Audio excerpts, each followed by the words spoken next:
Ever wondered what that unique string of characters is that identifies each individual Zap you build? That, my friends, is your Zap ID, and understanding it is key to mastering your Zapier automations. Think of the Zap ID as the social security number for that specific workflow. You've painstakingly created a unique identifier that Zapier uses internally to keep track of every single automated task. Why is this important?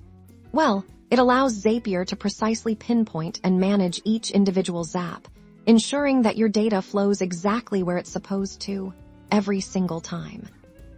Now, let's get practical. Locating your Zap ID is simple once you're inside the editing page for a specific Zap. Just glance up at your browser's URL bar. The sequence of numbers and letters immediately following Zap, and before edit, is your Zap ID. See it there? That's it. This little ID becomes your best friend when troubleshooting if a Zap isn't behaving as expected, or if you're seeing errors. Having the Zap ID readily available can significantly speed up the process of identifying the exact workflow causing the issue. You can directly reference this ID when reaching out to Zapier support, allowing them to quickly access the relevant logs and diagnose the problem. But it's not just about fixing things. The Zap ID is also incredibly useful for more advanced users building custom integrations or scripts that interact with the Zapier API.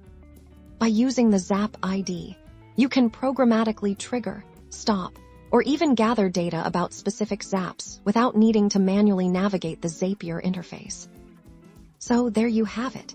The Zap ID, a small but mighty piece of information that empowers you to manage, troubleshoot, and even extend the power of your Zapier automations. Mastering this simple detail will lead to far more efficient and reliable workflows.